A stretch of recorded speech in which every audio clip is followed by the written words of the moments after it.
Physics MCQ by D Mukherjee. Medical और engineering दोनों ही एंट्रेंस टेस्ट के लिए बहुत इंपॉर्टेंट बुक है।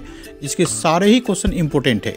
इस वीडियो में हम मैकेनिक्स के फर्स्ट चैप्टर काइनेमेटिक्स फोर्सेस उसका क्वेश्चन नंबर 5 सॉल्व करेंगे। क्वेश्चन है, for a particle moving along a straight line the displacement X depends on time T as.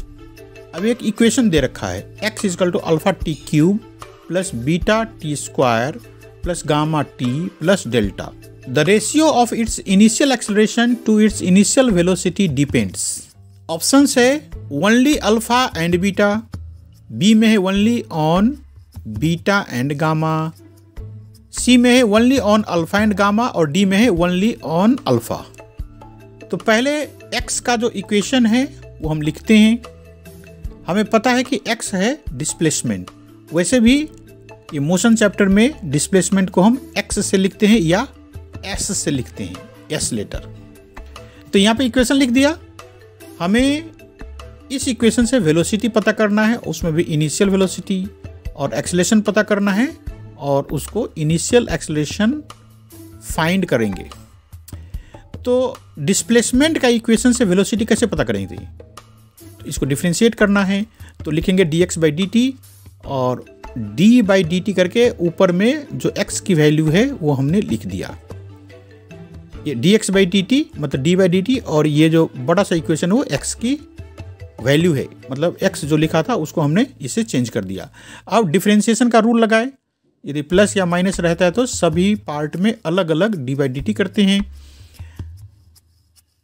तो ये हो गया d alpha T cube by D T, फिर से d by D T B और t का स्क्वायर हो जाएगा, फिर d by D T gamma t हो जाएगा, फिर d by D T delta हो जाएगा और dx बाई डी टी क्या हो गया? ये rate of change of displacement velocity बन गया। अब इसको हमें सॉल्व करना है। आपको डिफरेंशिएशन का बेसिक जो फॉर्मूला है मुझे उम्मीद है कि वो पता होगा, जहाँ पे मेन बात ये होता है कि कांस्टेंट को हम बाहर करते हैं। तो जब इसको सॉल्व करेंगे हम d by D T alpha T cube, तो अल्फा कांस्टेंट है उसको बाहर कर देंगे और बाकी रह जाएगा हमारे पास d बाई डी टी और उधर रह जाएगा टी क्यूब।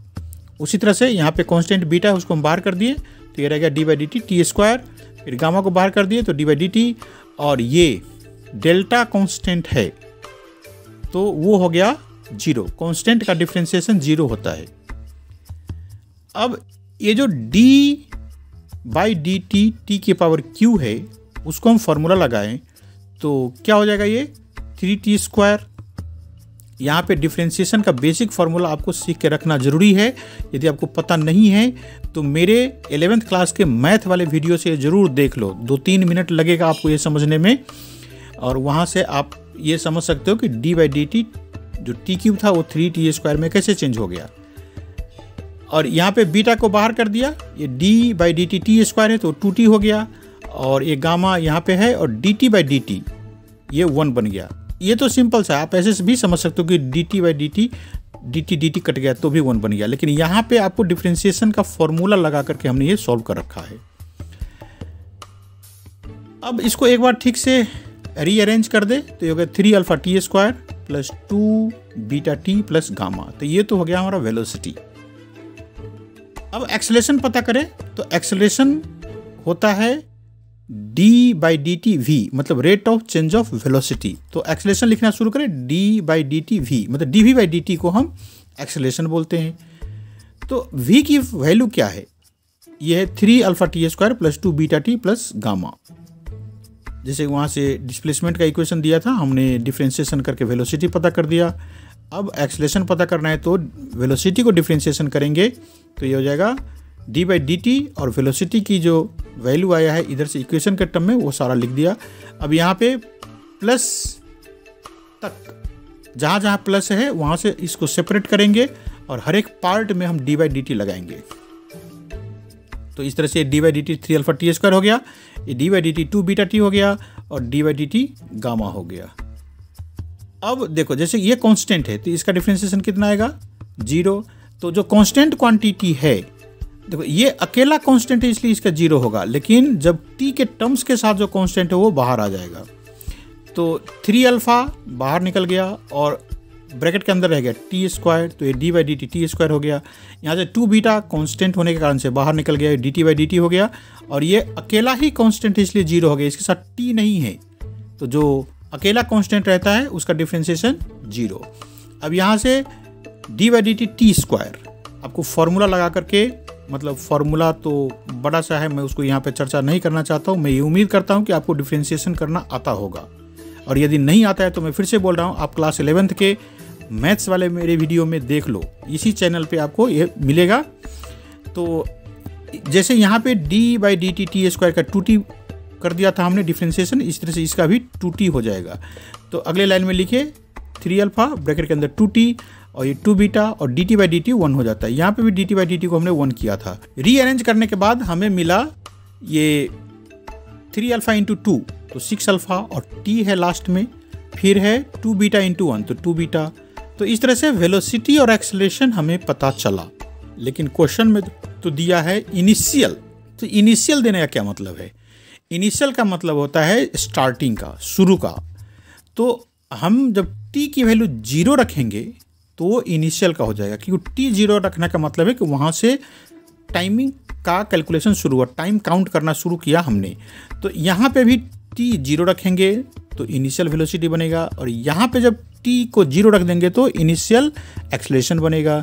तो रखते हैं at initial velocity t equal to 0। ये कॉन्सेप्ट हम अपने दिमाग में रख करके यहाँ पे v o लिखा, मतलब इनिशियल वेलोसिटी। देखो ये t स्क्वायर है तो t 0 है तो t स्क्वायर भी 0 हो जाएगा, तो ये पूरा ही 0 हो गया। t 0 है तो ये 2 बीटा t भी 0 हो जाएगा, मतलब ये t वाले सारे टर्म्स कैंसिल होकर के सिर्फ गामा रह गया। अब चलते एक्सेलरेशन के इनिशियल में। तो एट इनिशियल एक्सेलरेशन t 0, तो यहाँ पे भी t की वैल्यू 0 रखना है। तो ए नॉट, ये नॉट इसलिए लगा रखा कि इनिशियल है इसलिए, तो ये t वाला टर्म्स 0 हो गया और 2 बीटा रह गया। तो हमारे पास अब इनिशियल वेलोसिटी और एक्सेलरेशन दोनों ही पता चल गया। यहाँ पे पता करना है रेशियो। रेशियो किसका? इनिशियल एक्सेलरेशन और इनिशियल वेलोसिटी का। तो हम दोनों को अपॉन करेंगे और ऊपर में रखेंगे एक्सेलरेशन, मतलब ए नॉट ऊपर में जाएगा और वी नॉट नीचे आएगा। अब इसके बराबर में क्या होगा? ए नॉट की वैल्यू 2 बीटा और वी नॉट की वैल्यू गामा, तो 2 बीटा बाई गामा। अब 2 को यदि हम अलग कर ले, यदि हम सिर्फ अपने क्वेश्चन वाले कांस्टेंट को देखें, मतलब अल्फा बीटा गामा और डेल्टा, ये सारे कांस्टेंट्स उसमें था इक्वेशन में, तो जब रेशियो निकाला हमने तो हमारे पास क्या रह गया? सिर्फ रह गया ये बीटा और गामा। तो अब ऑप्शन में देखते हैं कि बीटा और गामा कहाँ पे है। पहले में अल्फा है, बीटा है, तो ये तो गलत हो गया क्योंकि अल्फा पे डिपेंड करता ही नहीं है। ये ए, सी और डी सभी में अल्फा होने के कारण से ये गलत हो गया। बी में है only on beta and gamma, वही है only on beta and gamma. तो इस तरह से ऑप्शन बी सही हुआ, ऑप्शन बी इज करेक्ट। और यदि आपको टिक करना है पेपर पे तो बी में टिक करो। तो ये क्वेश्चन कंप्लीट हो गया और समझ में आ गया होगा। सबसे पहले ये वीडियो जैसे ही आपको कंप्लीट होता है, पहले चैनल को सब्सक्राइब कर लो, जल्दी से ही बहुत सारे क्वेश्चंस आपको मिलेंगे।